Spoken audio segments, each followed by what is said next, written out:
AP CM Chandrababu ఢిల్లీలో బిజీగా గడుపుతున్నారు. నిన్న కేంద్ర మంత్రి అమిత్ షాతో సమావేశమైన చంద్రబాబు రాష్ట్రానికి సంబంధించిన పలు అంశాలపై చర్చించారు. అదేవిధంగా ఇవాళ ఆర్థిక శాఖ మంత్రులతో పాటు 6 కేంద్ర మంత్రులను కలవనున్నారు. అదేవిధంగా ఇవాళ నేర చట్టాల అమలుపై హోంశాఖ సమీక్షకు హాజరు కానున్నారు. సీఎం చంద్రబాబుతో నేడు యాపిల్ ఎండీ భేటీ కానున్నారు. ఏపీలో పెట్టుబడుల కోసం పలువురు పారిశ్రామికవేత్తలతోనూ చంద్రబాబు సమావేశమవుతారు. నీతి ఆయోగ్ పాలక మండలి భేటీలో కూడా ముఖ్యమంత్రి చంద్రబాబు పాల్గొంటారు.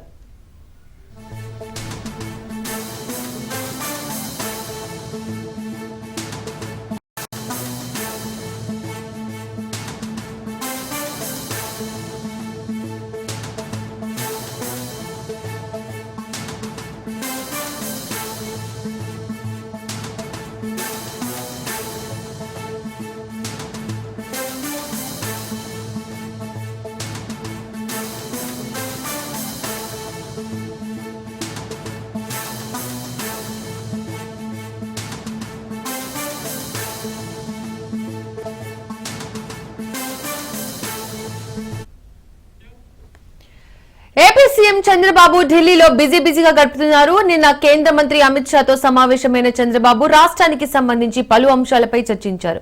ఇక ఇదే అంశానికి సంబంధించి మరిన్ని అప్డేట్స్ మా ప్రతినిధి వాసు అందిస్తారు. Vasu, thank you Deepika. AP CM Chandrababu రాత్రి విజయవాడ అమరావతిలో బయలుదేరి ఢిల్లీకి చేరుకోవటం జరిగింది. అయితే సమగ్ర విశ్లేషణ అంటే ఏపీని సమగ్రంగా విశ్లేషించిన అనంతరం ఏపీకి ఏదైతే అవసరాలు ఉన్నాయో అభివృద్ధి ఒకవైపు, చట్టాల వైపు అవగాహన కల్పిస్తూ ఒకవైపు, అలాగే ఎక్కువగా గ్రీన్ ఎనర్జీ ప్రాజెక్టులు వీటన్నిటినీ కూడా కేంద్ర ప్రభుత్వం ఆదేశాలతో కూడా ఇక్కడ నెలకొల్పడం జరిగింది. మరింతగా కూడా ఈ ప్రాజెక్టు పైన ప్రజల్లో అవగాహన పెంచేందుకు ఈ ప్రాజెక్టుల ద్వారా కూడా ఏపీలో ఉన్న నిరుద్యోగ సమస్యని పూర్తిగా పరిష్కరించేందుకు కూడా ఒక ప్రణాళికాబద్ధంగా ఏపీ సీఎం చంద్రబాబు వ్యూహాత్మకంగా వ్యవహరించే పరిస్థితి కూడా కనిపిస్తోంది. అయితే నిన్న వెళ్ళేటప్పుడు కూడా అసలు ఏపీకి ఏం కావాలని చెప్పేసి కూడా అంతర్గతంగా ఉన్న మంత్రులు ఏవైతే ఉన్నారో లోకేష్ గారు కానీ ఇతర ఎనర్జీ మంత్రులు కానీ వీళ్ళందరితో కూడా అంతర్గతంగా చర్చించడం కూడా జరిగింది. మీరు ప్రధానంగా చూసుకుంటే కనుక ఈ రోజు ఉదయం చంద్రబాబు మంత్రులను కూడా కలవనున్నారు. అట్లాగే రాత్రి అమిత్ షాను కూడా కలిశారు. ఈ అమిత్ షా కలిసిన అనంతరం కూడా కొన్ని అంటే ఏదైతే నూతనంగా మనకి చట్టంలో కొన్ని నూతనంగా ప్రవేశపెట్టాల్సిన అవసరం ఉంది, అలాగే నేరాలపై కూడా ఎక్కువగా సమీక్షా సమావేశం జరిపే అవకాశం ఉంది. అలాగే శుక్రవారం అంటే ఈ రోజు ఉదయం మాత్రం నూతన పునరుత్పాదక ఇంధన వనరుల శాఖ మంత్రి ప్రహ్లాద్ జోషితో కూడా సమావేశం అవుతారు. రాష్ట్రంలో గ్రీన్ ఎనర్జీ ప్రాజెక్టు పైన సహకారం పైన కూడా చర్చిస్తారు. అనంతరం రక్షణ మంత్రి రాజ్నాథ్ సింగ్ కలుస్తారు.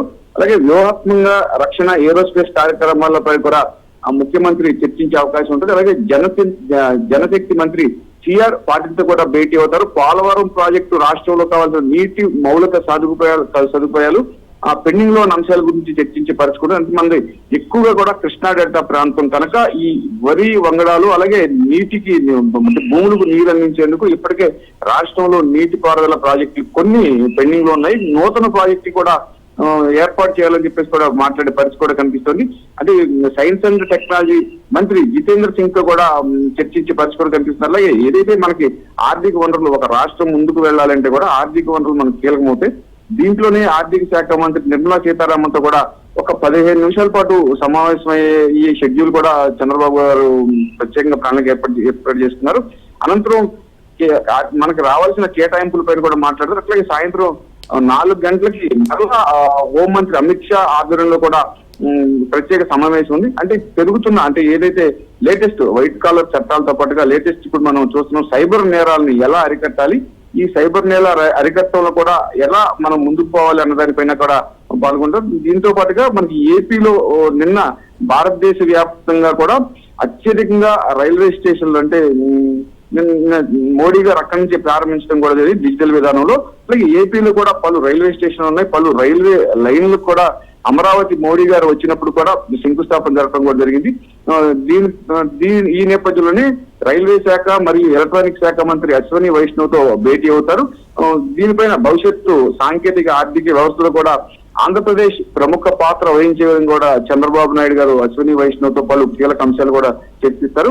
శనివారం అంటే రేపు ఉదయం మనకి భారత్ మండపంలో జరిగే నీతి ఆయోగ్ 10వ గవర్నింగ్ కౌన్సిల్ సమావేశానికి కూడా సీఎం హాజరై కీలకంగా అక్కడ ఉన్న అధికారులతో కూడా కీలక అంశాలు ప్రస్తావించే అవకాశం ఉంది. భారతదేశం అభివృద్ధి చెందాలంటే కూడా ప్రస్తుతం ఏదైతే ఆర్థిక వనరులు సమకూరాల్సిన అవసరం ఉంది, ఇది ఆర్థిక వనరులు సమకూరాలంటే మనకి దానికి ఒక ఆడిట్ విషయాలు కానీ ఏదైనా విషయం కానీ నీతి ఆయోగ్లో ఎక్కువ చర్చించవలసిన అవసరం ఉంది. ఇప్పుడు ప్రస్తుతం ఏపీ మరింతగా అభివృద్ధి దిశలో పయనింప చేస్తారని చెప్పేసి కూడా నరేంద్ర మోడీ గారు హామీ ఇచ్చిన మీద ప్రతి విషయాన్ని అంటే ఏపీకి వస్తున్న పెట్టుబడిదారులు కానివ్వండి, ఏపీకి వస్తున్న పెట్టుబడులు కానివ్వండి, ఇతర ప్రపంచంలో ఇతరుల పెట్టుబడులు కానివ్వండి, ఎటువంటి పెట్టుబడులు ఎలా పెట్టాలి, ప్రతి పైసా కూడా పూర్తిగా ప్రజలకు వినియోగించుకునేందుకు తద్వారా వచ్చే ఆదాయం ద్వారా రాష్ట్రానికి దేశానికి వినియోగపడేలా కూడా ఒక చర్చించే పరిస్థితి కూడా కనిపిస్తుంది. ఏది ఏమైనప్పటికీ కూడా ప్రధానంగా ఈ రోజు రేపు కూడా ఏపీ సీఎం చంద్రబాబు నాయుడు ఢిల్లీలో బిజీగా గడుపుతున్నారు. ఆంధ్రప్రదేశ్ అభివృద్ధి ఎలా చేయాలి ఇది ప్రధానంగా కూడా అక్కడ మంత్రులతో చర్చించుకున్నారు. అయితే 3 అంశాలు కీలకంగా వచ్చే పరిస్థితి కూడా మనకు కనిపిస్తుంది. ఒకటి, నేరాలు ఆగితేనే అభివృద్ధి చెందుతుంది. రెండోది, సైబర్ నేరాలు అరికట్టాల్సిన అవసరం. మూడోది, ప్లానింగ్ అంటే ప్రధానంగా యువతకి మనం ఎటువంటి ఉద్యోగాలు ఇప్పటికే లక్షలాది ఉద్యోగాలు ఇచ్చేందుకు కూడా చంద్రబాబు నాయుడు హామీ ఇవ్వడం కూడా జరిగింది. ఈ ఉద్యోగాలు ఇవ్వాలంటే కూడా ఎటువంటి ప్రాజెక్టులు ఏపీకి తీసుకోవాల్సిన అవసరం ఉంది. కీలకమైన అంశాలు కనిపిస్తుంది. ఇది కంటికి కావాలంటే ఆర్థిక వనరులు సమకూరాలి కనుక దీంతో పాటుగా నిర్మలా సీతారామన్ గారితో ప్రత్యేకంగా చర్చించే పరిస్థితి కూడా కనిపిస్తుంది. Thank you Vasu.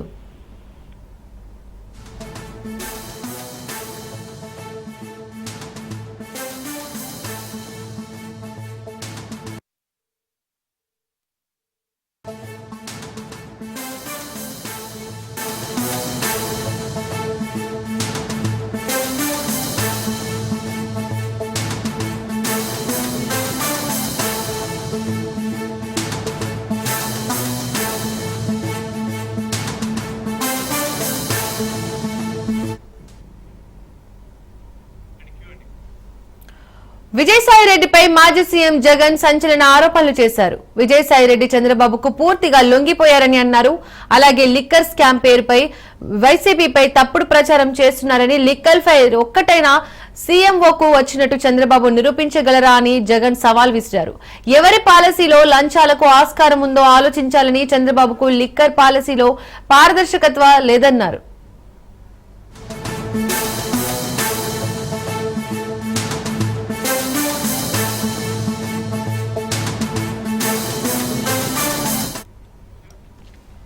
విజయసాయిరెడ్డిపై మాజీ సీఎం జగన్ సంచలన ఆరోపణలు చేశారు. విజయసాయిరెడ్డి చంద్రబాబుకు పూర్తిగా లొంగిపోయారని అన్నారు. అలాగే లిక్కర్ స్కామ్ పేరుతో వైసీపీపై తప్పుడు ప్రచారం చేస్తున్నారని, లిక్కర్ ఫైల్ ఒక్కటైనా సీఎంఓకు వచ్చినట్టు చంద్రబాబు నిరూపించగలరా అని జగన్ సవాల్ విసిరారు. ఎవరి పాలసీలో లంచాలకు ఆస్కారం ఉందో ఆలోచించాలని, చంద్రబాబుకు లిక్కర్ పాలసీలో పారదర్శకత లేదన్నారు.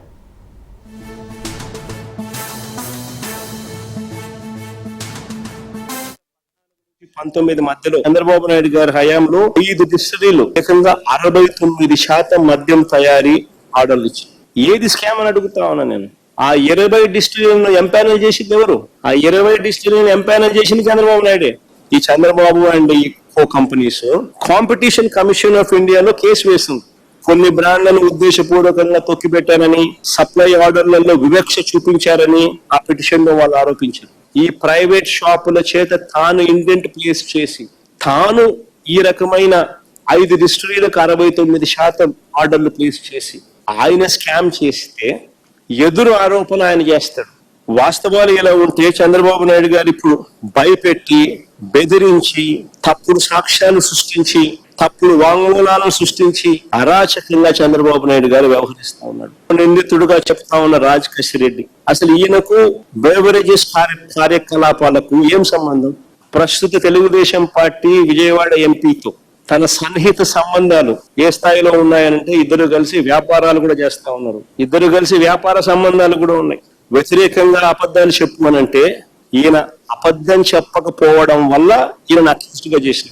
రాజంపేట ఎంపీ అయిన మిథున్ రెడ్డికి ఏం సంబంధం? రాష్ట్ర ప్రభుత్వానికి చెందిన బేవరేజెస్ కార్పొరేషన్ లిక్కర్తో మిథున్ రెడ్డికి ఏం సంబంధం? ఓఎస్డి కృష్ణమోహన్ రెడ్డి, వీళ్ళిద్దరికి ఏం సంబంధం? అటు ధనంజయ్ అన్నకు గాని కృష్ణమోహన్ అన్నకు గాని ఏం సంబంధం? అసలు ఒక్క ఫైల్ అయినా సీఎంఓకి వచ్చినట్టు ఒక్క సంతకమైనా చూపించగలుగుతారని అడుగుతా ఉన్నా, సవాల్ విసురుతా ఉన్నా చంద్రబాబు నాయుడు. ఒక్క ఫైల్ అయినా సీఎంఓకి వచ్చినట్టు సంతకమైనా చూపించగలుగుతారని అడుగుతా ఉన్నా. లిక్కర్ స్కామ్ లో మాజీ సీఎం జగన్ పై వైఎస్ షర్మిల సెటైర్లు వేశారు. లిక్కర్ మాఫియా థ్రిల్లర్ సిరీస్ తో వైసీపీకి భయం పట్టుకుందన్నారు. జగన్ ఒక మాజీ ముఖ్యమంత్రి అని, అయితే ఆయన ఆ హోదా మరిచి మాట్లాడుతున్నారని షర్మిల విమర్శించారు.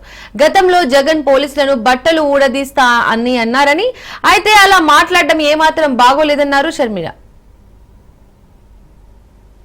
జగన్మోహన్ రెడ్డి గారు ఒకప్పుడు ముఖ్యమంత్రిగా ఉన్నా, అలాంటిది ఇప్పుడు తాజాగా మీడియా అంతా లిక్కర్ మాఫియా మీద డైలీ థ్రిల్లర్ సిరీస్ నడుపుతోంది. దాంతో వైసీపీ వాళ్ళకు భయం పుట్టింది. సహజంగానే జగన్మోహన్ రెడ్డి గారు ఆ భయాలని అడ్రస్ చేయడానికి, వాళ్ళకి సెక్యూరిటీ కలిగించడానికి మాట్లాడుతున్నారని క్లియర్ గా అర్థమవుతుంది. జగన్మోహన్ రెడ్డి గారు ఒకప్పుడు ముఖ్యమంత్రిగా ఉన్నా, విజయవాడ తుమ్మలపల్లి కళాక్షేత్రంలో అంతర్జాతీయ జీవ వైవిధ్య దినోత్సవ వేడుకలు ఘనంగా జరిగాయి. ఈ వేడుకల్లో AP deputy CM Pawan Kalyan ముఖ్య అతిథిగా పాల్గొన్నారు. ప్రకృతి నుండి తీసుకోవడమే కానీ ప్రకృతికి ఇవ్వడం అలవాటు లేకుండా పోయిందన్నారు పవన్. ప్రకృతిని పరిరక్షించుకోవాలన్నారు. వినాయక చవితికి 54 రకాల ఔషధ మొక్కలని వినియోగిస్తామని పేర్కొన్నారు. సీడ్ బాల్స్ ను తయారు చేయడం ఎంతో అవసరమని పవన్ పేర్కొన్నారు. పర్యావరణం అనగానే, భూమి అనగానే మనం ఏమనుకుంటామంటే మొక్కలకు సంబంధించిందని. చాలా సంవత్సరాల క్రితం, అంటే ఒక 21 years బ్యాక్, నేను ఇస్మాయిల్ అని ఒక డానియల్ క్విన్ రాసిన ఒక పుస్తకం చదివాను. ఆ పుస్తకంలో ఏముంటుందంటే, ప్రపంచాన్ని రక్షించడానికి ఒక శిష్యుడు కావాలి అని. అనేది disciple who will save God the world. దాని మీద ఒక పోస్ట్ బాక్స్ అడ్రస్ ఉంటుంది. అది ఒక రచయిత చేతిలో పడద్దు, ఒక అతని చేతిలో. అతను వెళ్ళి ఎక్కడన్నా అసలు ఏ ఇంట్రెస్టింగ్ ఎవరితనని చెప్పి పెట్టుకుంటాడు. వెళ్తే ఒక మారుమూల మనుషులకి పెద్దంత మామూలు మనుషులు ఉండలేని చోట ఎక్కడో ఒక మామూలు పాడుబడిన బిల్డింగ్ లో ఉంటుంది అడ్రస్. వెళ్తే ఇక్కడ ఒకలాంటి జంతువు వాసన వస్తూ ఉంటుంది, మనుషులు ఉండే వాసన నివాసంలాగా అనిపించదు. అక్కడ ఒక పెద్ద గొదిలో కూర్చొని ఉంటుంది. ఆ గొదిలో అతనికి చెప్పే పాఠాలు, దాని సారాంశం ఏముంటుందంటే, అది చాలా రిలవెంట్ దీనికి. నేను ఒకప్పుడు సర్కస్ లో, ఎవరు నువ్వంటే, నేను ఒకప్పుడు సర్కస్ లో, నేను అక్కడ ఆఫ్రికా నుంచి నన్ను నా తల్లిదండ్రుల నుంచి వేరు చేసి నాకు సర్కస్ కండేస్తే, ఆ సర్కస్. ఏపీ వ్యాప్తంగా మే 7 నుండి రైస్ కార్డుల్లో మార్పులు చేర్పులు చేపట్టామని మంత్రి నాదెండ్ల మనోహర్ అన్నారు. ఈకేవైసీ తప్పనిసరి అని కేంద్రం స్పష్టం చేసిందన్నారు. కూటమి ప్రభుత్వం వచ్చాక ప్రతి కార్డును ఈకేవైసీ చేశామని వెల్లడించారు. ప్రభుత్వ నిబంధనల ప్రకారం అర్హత ఉన్న ప్రతి ఒక్కరికి వైట్ కార్డులు అందిస్తామన్నారు నాదెండ్ల. నిర్ణయం తీసుకున్నాం. సో దీనికి ఆర్థిక భారం ప్రభుత్వం. ఎండియు వాహనాలు రద్దు చేసిన తర్వాత ఆ రోజు చాలా స్పష్టంగా వివిధ కార్పొరేషన్లు, 5 కార్పొరేషన్లు ఏవైతే ఉన్నాయో, SC corporation, ST corporation, BC corporation, EBC corporation మరియు మైనారిటీ ముస్లిం ఫైనాన్స్ కార్పొరేషన్, ఎవరైతే లబ్ధిదారులు ఒప్పందం చేసుకుని ఈ వాహనాలు తీసుకున్నారో 10% కట్టి వాళ్ళందరికీ కూడా ఉచితంగానే ఈ వెహికల్స్ ట్రాన్స్ఫర్ చేయాలని ఆ రోజు రాష్ట్ర కేబినెట్ నిర్ణయం తీసుకున్నాం. సో దీనికి ఆర్థిక భారం ప్రభుత్వం పైన పడుతున్నా కూడా వాళ్ళ ఇంట్రెస్ట్ లో, ఎందుకంటే వాళ్ళ లైవ్లీహుడ్స్ కూడా ఇబ్బంది పడకూడదు, వాళ్ళు కూడా ఆ వాహనాలు వాడుకుని వాళ్ళు చేసే కార్యక్రమాలు కొనసాగించుకోవచ్చు, గూడ్స్ క్యారియర్స్ గా వాళ్ళు చేసుకోవచ్చు అనే ఉద్దేశంతో వాళ్ళకి ట్రాన్స్ఫర్ చేయమని మేము ఆల్రెడీ 5 వివిధ డిపార్ట్మెంట్స్ మరియు అక్కడ ఉన్న పెద్దలతో కూడా మాట్లాడి, కార్పొరేషన్లు తప్పకుండా వీళ్ళకి ఆ వెసులుబాటు కల్పించి రాబోయే రోజుల్లో ప్రభుత్వం నుంచి ఆదేశాలు వచ్చిన తర్వాత, జియో వచ్చిన తర్వాత అసెట్ ట్రాన్స్ఫర్ అనేది ఆ లబ్ధిదారుల పేర్ల మీద చేసేస్తాం. ఎండియు వాహనాలు రద్దు చేసిన తర్వాత ఆ రోజు చాలా వివిధ కార్పొరేషన్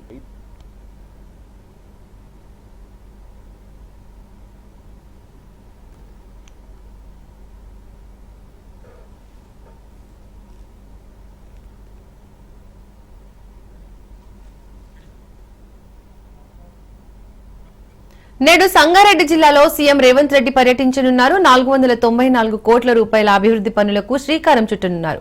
బసవేశ్వర విగ్రహ ఆవిష్కరణతో పాటు కేంద్రీయ విద్యాలయం ప్రారంభించనున్నారు రేవంత్. అనంతరం పస్తాపూర్లో సీఎం రేవంత్ బహిరంగ సభలో ప్రసంగించనున్నారు. సాయంత్రం ఢిల్లీకి బయలుదేరనున్నారు సీఎం రేవంత్ రెడ్డి. రేపు నీతి ఆయోగ్ సమావేశానికి హాజరు కానున్నారు.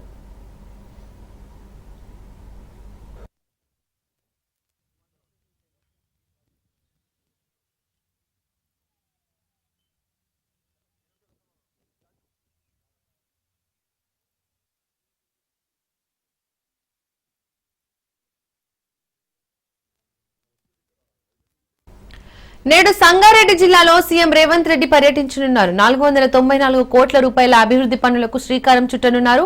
బసవేశ్వర విగ్రహ ఆవిష్కరణతో పాటు కేంద్రీయ విద్యాలయం ప్రారంభించనున్నారు రేవంత్. అనంతరం పస్తాపూర్లో సీఎం రేవంత్ బహిరంగ సభలో ప్రసంగించనున్నారు. సాయంత్రం ఢిల్లీకి బయలుదేరనున్నారు సీఎం రేవంత్ రెడ్డి. రేపు నీతి ఆయోగ్ సమావేశానికి హాజరు కానున్నారు.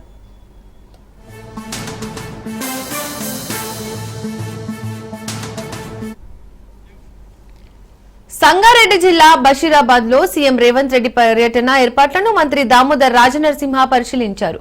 జహీరాబాద్ ఎంపీ సురేష్ షెట్కార్, జిల్లా కలెక్టర్ క్రాంతి వల్లూరు, ఎస్పీ పరితోష్ పంకజ్ తో కలిసి ఏర్పాట్లను సమీక్షించారు.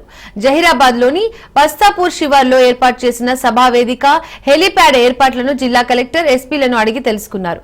అనంతరం హుగ్గెల్లి చౌరస్తాలో సీఎం ప్రారంభించనున్న బసవేశ్వర విగ్రహం, మాచనూరు శివార్లోని కేంద్రీయ విద్యాలయం, నిమ్జ్ ప్రత్యేక రహదారి ప్రారంభోత్సవ ఏర్పాట్లను దామోదర రాజనరసింహ క్షేత్రస్థాయిలో పరిశీలించారు.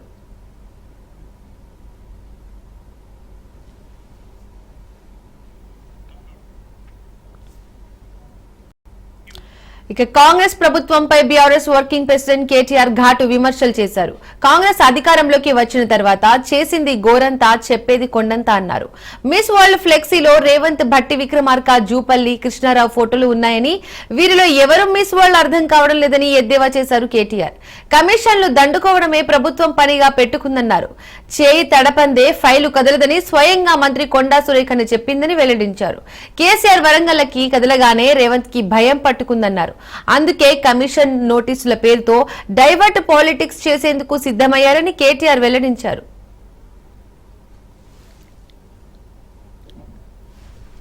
పోతుంటే నేను నల్గొండ పోయినా నిన్న పెళ్లికి పోతుంటే మిస్ వరల్డ్ కంటెస్ట్ అన్నారు. నేను బ్యానర్ చూస్తే మిస్ వరల్డ్ కంటెస్ట్ లో ఎవరి మొక్కలు నేరా అంటే రేవంత్ రెడ్డి, జూపల్లి కృష్ణారావు, భట్టి విక్రమార్క. ఇలా ముగ్గురులో ఎవరు మిస్ వరల్డ్ నాకైతే అర్థం కాదు. పేరేమో మిస్ వరల్డ్, చూస్తేనేమో వీళ్ళ ముగ్గురు అందాల పోటీ వీళ్ళకి పెట్టినట్టున్నది కథ. 500 మంది అన్నదాతలు ఆత్మహత్య చేసుకుంటే ముఖ్యమంత్రి గారు అందాల పోటీలో బిజీగా ఉన్నాడు. రివ్యూ చేసే టైం లేదు. కళ్ళాలలో వడ్లు అట్లే ఉన్నాయి. కొనటోడు లేడు, కాంట పెట్టేటోడు లేడు, పట్టించుకున్నాడు లేడు. ఇప్పటికే అమ్మిన కాడికి పాపం మిల్లర్లకు అమ్ముకున్నారు. ఇప్పటికే 40-50% అమ్ముకున్నారు. ఆడనో ఇన్నో 10% 20% కొన్నారు. ఒకటే పనులు ఉన్నది ప్రభుత్వం మొత్తం. కమిషన్లు కమిషన్లు కమిషన్లు, 20% కమిషన్లు, 30% కమిషన్లు. మొన్న ఒక మంత్రి గారు చెప్పారు, మీరు విన్నారు, కొండా సురేఖమ్మ పుణ్యం కట్టుకున్నది. ఆఖరికి ఒక్క మాట మాత్రం నిజం చెప్పింది. మా ప్రభుత్వంలో ఫైళ్లు వదలాలంటే మంత్రులు చేయి దడపందే కాదు, కానీ నేను ఒక్కదాన్ని మాత్రం మంచిదాన్ని మా వాళ్ళందరూ లంగాలని చెప్పింది. ఆమె నిజాయితీ. ఆమె సంగతి నాకు తెలియదు కానీ మాట మాత్రం చెప్పింది, కుల్లే చెప్పింది. మంత్రులు పైసలు తీసుకుంటారు, ఫైళ్లు వదలాలంటే నిజాయితీగా చెప్పింది. ఇంకో తమ్ముడు ఉన్నాడు ఎమ్మెల్యేగా, జయకుమార్, ఆయన కుల్లే చెప్పిండు. కాంగ్రెస్ ఎమ్మెల్యే 30% కమిషన్ తీసుకుంటాను మా మంత్రులే. ఈ ఆఖరికి కాంట్రాక్టర్లు వచ్చి సెక్రటేరియట్ ధర్నా పెట్టిండు. ఉప ముఖ్యమంత్రి భట్టి విక్రమార్క చాంబర్ ముంగట 20% కమిషన్, 30% కమిషన్ నీకితే మాకేం మిగులుతుందిరా వాళ్ళు. అందుకే ముఖ్యమంత్రి ఏం చేసిండు, కేసీఆర్ గారికి కమిషన్ నోటీస్ లేదు, కాళేశ్వరం కమిషన్ నోటీస్ లేదు. నిన్నో కథ ఇక అది రాగానే మిగతా మరిగిన పడతాయి. కేసీఆర్ అంటే మనం ఎట్లుంటుందో వరంగల్ చూసిరు కదా మీరు. కేసీఆర్ కదలంగానే వీళ్ళ బ్యాన్ పుట్టుకోదు. మళ్ళా అమ్మా కేసీఆర్ బయటకు వచ్చిండు, మళ్ళా లక్షల మంది వచ్చిర్రు, మన పని. కరీంనగర్ లో హిందూ ఏక్తా యాత్రలో కేంద్ర మంత్రి బండి సంజయ్ కీలక వ్యాఖ్యలు చేశారు. రాహుల్ గాంధీని దేశద్రోహి వ్యాఖ్యలు అని ఆయన మండిపడ్డారు. పాక్ సోషల్ మీడియాలో రాహుల్ ట్రెండింగ్ లో ఉన్నారని అన్నారు. ఏది చిన్న యుద్ధం, ఎవరు గొప్ప ఖర్గేజీ అని ఆయన ప్రశ్నించారు. 9/11 దాడులు జరిగితే 10 ఏళ్ల వరకు అమెరికా ఏం చేయలేకపోయిందన్నారు. పహల్గాం ఘటనకు 15 రోజుల్లోనే ప్రతీకారం తీర్చుకున్నామన్నారు. పాత బస్తీలోని రోహింగ్యాలకు రేషన్ కార్డులు, ఆధార్ కార్డులతో సబ్సిడీలు ఇస్తున్నామని సంజయ్ ఆరోపించారు. సీఎం కు రోహింగ్యాలను బయటకు పంపే దమ్ముందా అని బండి సంజయ్ ప్రశ్నించారు. ఇది ఉగ్రవాద శిబిరాలను ధ్వంసం చేసిన సైన్యం మన భారత సైన్యం. 11 డిఫెన్స్ బేస్లను ధ్వంసం చేసే సైన్యం మన భారత సైన్యం. ఏ ఒక్క సామాన్య ప్రజలకు ఇబ్బంది కాకుండా ఉగ్రవాద స్థావరాలను మట్టుబెట్టే సైన్యం భారత సైన్యం. 10 సంవత్సరాల వరకు కూడా ఉగ్రవాద శిబిరాలను ధ్వంసం చేయని దేశం అగ్రరాజ్యం అని చెప్పుకునే అమెరికా దేశం. 10 సంవత్సరాల దాకా ఏం చేయలేకపోయింది అగ్రరాజ్యం. 10 సంవత్సరాల తర్వాత ఒసామా బిన్ లాడెన్ చంపిందన్న. పెహల్గాం సంఘటన జరిగిన తర్వాత 15 రోజుల్లో ఇలా ఉగ్రవాద శిబిరాలను మట్టుబెట్టినటువంటి దేశం నా భారతదేశం, నా భారత సైన్యం అన్న విషయాన్ని గుర్తుంచుకోండి. ఏమంటున్నా మల్లికార్జున ఖార్గే, ఇది చిన్న యుద్ధమట, ఇది యుద్ధమే కాదట, చిన్న యుద్ధమట. అరే 9 ఉగ్రవాద శిబిరాలను ధ్వంసం చేస్తే చిన్న యుద్ధమా? మల్లికార్జున ఖార్గే గారు చెప్పాలి. 11 పాకిస్తాన్ డిఫెన్స్ బేస్లను ధ్వంసం చేసే యుద్ధం చిన్న యుద్ధమా? మల్లికార్జున ఖార్గే గారు చెప్పాలి. అదే 20% డిఫెన్స్ వ్యవస్థను, పాకిస్తాన్ డిఫెన్స్ వ్యవస్థను ధ్వంసం చేసే యుద్ధం ఏ విధంగా చిన్న యుద్ధం అవుతుందో ఇలా మల్లికార్జున ఖర్గే చెప్పాలి. అని రాహుల్ గాంధీ గారికి నేను ఇక్కడ అభిమానులు అనుకున్నా, ఇక్కడ అభిమానులు లేరన్నా రాహుల్ గాంధీ గారికి పాకిస్తాన్ లో అభిమానులన్నా. ఇవాళ రాహుల్ గాంధీ పేరుతోనే అమెరికా పాకిస్తాన్ లో ట్రెండింగ్ జరుగుతుందన్న. ట్రెండింగ్ ఏ మనిషి అన్న రాహుల్ గాంధీ? ఎన్ని రైఫెల్ విమానాలు ధ్వంసమైనయో లెక్క చెప్పాలంటే రాహుల్ గాంధీ గారికి చెప్దామన్న, లెక్క చెప్దామన్నా. ఏప్రిల్ 22న ఉగ్రవాదులు మతాన్ని గుర్తించి మన సోదరిమణుల సింధూర్ను తుడిచిపెట్టారన్నారు ప్రధాని మోడీ. ఉగ్రవాదులు మన ఆడబిడ్డల సింధూరం తుడిచేశారని, ఆ ఘటనతో దేశ ప్రజల రక్తం మరిగిపోయిందన్నారు. ఉగ్రవాదులను మట్టిలో కలపాలని ముక్త కంఠంతో కోరామన్నారు. త్రివిధ దళాలకు ప్రభుత్వం పూర్తి స్వేచ్ఛ ఇచ్చిందన్న మోడీ, త్రివిధ దళాలు పాక్ ను చావుదెబ్బ కొట్టాయన్నారు. 15 నిమిషాల్లోనే ఉగ్ర శిబిరాలు ధ్వంసమయ్యాయని, మన ఆడబిడ్డల సింధూరం తుడిచేస్తే ఏం జరుగుతుందో వారికి తెలిసొచ్చిందన్నారు ప్రధాని మోడీ.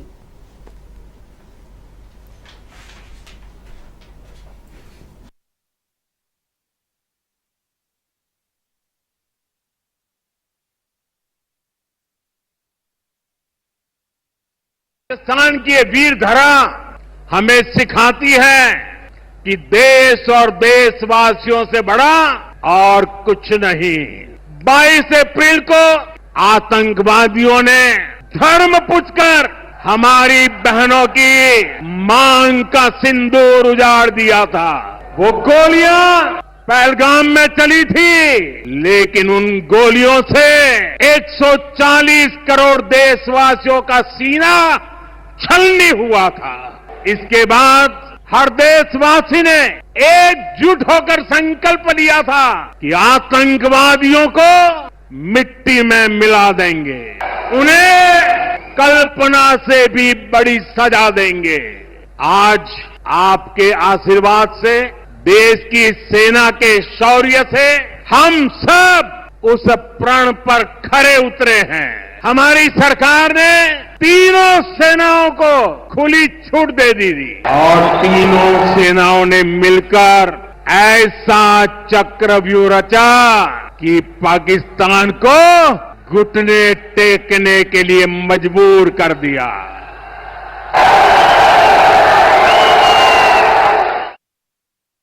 22 तारीख के हमले के जवाब में हमने 22 मिनट में आतंकियों के 9 सबसे बड़े ठिकाने तबाह कर दिए।